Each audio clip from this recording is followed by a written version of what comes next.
అండి, welcome to Shanta cooking channel. నేను చేసే రెసిపీ ఈరోజు అలసంద చాటు చేస్తున్నా. అంటే కొన్ని తనాల గుగ్గిళ్ళు అని కూడా అంటారు. మా ఊరు సైడ్ అయితే గుగ్గిళ్ళు అంటారు. చాలా బాగుంటుంది, టేస్ట్ కూడా సూపర్గా ఉంటుంది. ఈ అలసంద చాటు అయితే ఎలా చేసుకోవాలో వీడియోలోకి వెళ్ళి చూద్దాము. ఇది అయితే చాలా హెల్త్కి కూడా చాలా మంచిది. పిల్లలకు కానీ పెద్దలకు కానీ చాలా మంచిది. ఇది పొద్దునైనా సరే సాయంత్రం అయినా సరే టిఫిన్ లాగా కూడా తినొచ్చు మనము. చాలా బాగుంటుంది, హెల్త్కి కూడా చాలా మంచిది. ఇది వారానికి ఒక్కసారన్నా ఇలా చేసుకొని తింటే హెల్త్కి చాలా మంచిది. ఈ అలసంద చాటు ఎలా చేసుకోవాలో వీడియోలోకి వెళ్ళి చూద్దాం. మీరు ట్రై చేసినట్టయితే లాస్ట్ వరకు చూసి ట్రై చేయండి. చాలా బాగుంటుంది, టేస్ట్ కూడా సూపర్గా ఉంటుంది. హెల్త్కి అయితే చాలా మంచిది. పిల్లలకు కానీ పెద్దలకు కానీ వారానికి 2 సార్లు కానీ చేసుకొని తిన్న కర్రీలాగా అయినా సరే మనం ఇలా ఉడకబెట్టుకొని చాటులాగానే తినొచ్చు. పొద్దున అయినా సరే సాయంత్రం అయినా సరే చాలా మంచిది అన్నా కదా. ఇదైతే ఎలా చేసుకోవాలో వీడియోలోకి వెళ్ళి చూద్దాము. నేనైతే ఒక గిన్నె బొబ్బర్లు తీసుకొని పప్పు ఉప్పులో వేసేస్తున్నా. దీంట్లో వేసుకొని ఒక 2 సార్లు కడిగితే సరిపోతుంది. కడిగి ఒక 4 గంటల పాటు నానబెట్టాలి.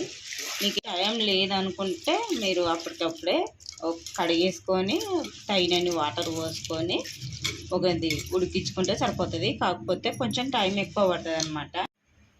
ఇది మనం అట్లనే ఉడకబెట్టుకుంటే కొంచెం టైం ఎక్కువ పడుతుంది. ఇట్లా ఒక 4 గంటలు నానబెట్టి ఉడకబెట్టినామనుకో ఒక 3 విజిల్లో 4 విజిల్లో అయిపోతుంది అనమాట. ఇట్లనే పెట్టేసినామనుకో చాలా టైం తీసుకుంటుంది మనకు ఉడకడానికి. వాటర్ పోసేసుకొని నేను పప్పు కుక్కర్లోనే ఉడకబెడుతున్నా కాబట్టి దీంట్లోనే వాటర్ పోసుకొని ఒక 4 గంటలు నానబెట్టేస్తాను. నానబెట్టిన తర్వాత చూపిస్తామని.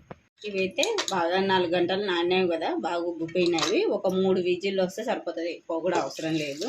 తగినన్ని వాటర్ పోసేసుకోవాలి బాగా ఉడకడానికి.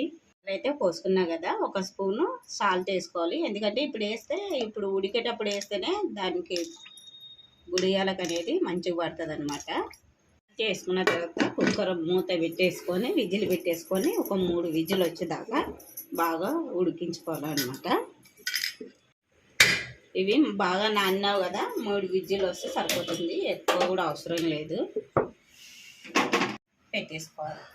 ఇవైతే అలసందలు అయితే ఉడికినావు కదా, బాగా ఉడికినవి. ఒక 3 విజిల్ వచ్చిన తర్వాత తీసేసుకున్నాను నేనైతే. ఇది మొత్తము తీసి ఒక స్టెయినర్లో వేసుకోవాలి. వాటర్ గిట్లా ఉంటే కిందికి వెళ్ళిపోతుంది కదా. ఇది పక్కకు పెట్టేసేద్దాము.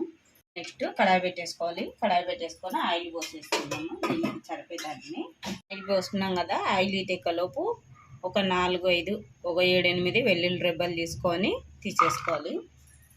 ధనియాలు కూడా ఒక స్పూన్ అని ధనియాలు వేసుకొని పచ్చగా దంచుకోవాలి, మెత్తగా దంచుకోవద్దు.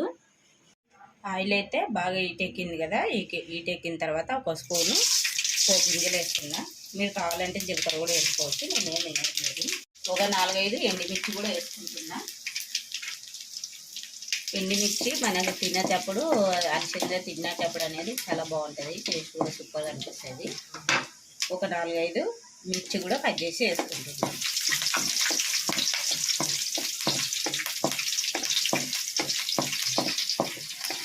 ఇవి లైట్గా ఇలా ఫ్రై అయిన తర్వాత ఫస్ట్ ఉల్లిగడ్డలు చిన్నగా ఇలా పొడువుగా కట్ చేసుకొని వేసుకోవాలి.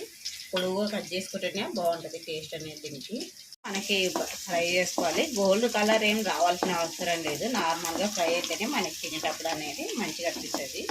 టేస్ట్ కూడా చాలా బాగుంటుంది. నార్మల్గా ఫ్రై అయితే సగం ఫ్రై అయితే సరిపోతుంది. ఇదే టైంలో కొద్దిగా కరివేపాకు వేసుకోవాలి. వేసుకొని లైట్గా ఫ్రై చేసుకోవాలి. ఇదైతే ఇలా లైట్గా ఫ్రై అయింది కదా. మనం ఇందాక వెల్లుల్లిపాయలు ధనియాలు దంచుకున్నాం కదా పచ్చగా, అది కూడా వేసుకొని కొంచెం పచ్చివాసన పోయేదాకా ఫ్రై చేసుకోవాలి. ఇది లైట్గా ఫ్రై అయింది కదా. ఈ టైంలో ఒక స్పూన్ పసుపు వేసుకోవాలి. ఇది కూడా కలిపేసుకోవాలి. పసుపు వేసిన తర్వాత కూడా కొంచెం ఫ్రై చేసుకోవాలి పచ్చివాసన పోయేదాకా. ఇలా అయింది కదా. నెక్స్ట్ అయితే ఇందాక అలసందలు ఉడికించుకున్నాం కదా, ఒక స్టెయినర్లో వేసేసుకున్నాము. అవి దీంట్లో వేసేసుకోవాలి. నేనైతే కొంచెం ఒక విజిల్ ఎక్కువ వచ్చేదాకా పెట్టుకున్నందుకు కొద్దిగా మెత్తగా అనిపిస్తున్నాయి. మీరు కావాలంటే ఒక 2 విజిల్ వచ్చేదాకా పెట్టుకుంటే సరిపోతుంది. ఇంతకుముందు ఉడికేటప్పుడే సాల్ట్ వేసినాం కదా, ఇప్పుడు చూసి వేసుకోండి, మరి ఎక్కువైతే కష్టము తినలేము. సాల్ట్ వేసుకొని ఒక స్పూను కారం వేసుకోవాలి. మీరు ఎక్కువ తినే వాళ్ళైతే ఎక్కువనే వేసుకోవచ్చు. నేనైతే సరిపోతుందని అది ఒక స్పూన్ వేసిన. బాగా వేసుకొని కలిపేసుకోవాలి. ఇవి ఇలా అయింది కదా, లాస్ట్లో కొత్తిమీర వేసుకొని దింపేసుకోవడమే. ఎక్కువ సేపు ఉంచాల్సిన అవసరం లేదు. కలిపేసుకొని స్టవ్ బంద్ చేసుకోవడమే. ఈ అలసంద చాట్ అయితే అయిపోయింది కదా. కానీ కొన్ని కొన్ని తనాలు అయితే గుగ్గిలు అని కూడా అంటారు. మా ఊరు సైడ్ అయితే గుగ్గిలు అంటాం. ఇది అయితే అయిపోయింది కదా. వీడియో నచ్చినట్టయితే లైక్ చేయండి, షేర్ చేయండి, సబ్స్క్రైబ్ చేయండి. ఎలా వచ్చిందో మీ ట్రై చేసి కామెంట్లో తెలియచేయండి. మీరు చేసుకునేటట్టు ఉంటే చూసి చేసుకోండి. నాదైతే కొంచెం మెత్తగా అయింది, అయినా ఏం కాదు. కాకపోతే చూడడానికి అంత బాగుండదు అన్నట్టు చెప్తున్నా. చూసి ఉడకబెట్టుకోండి.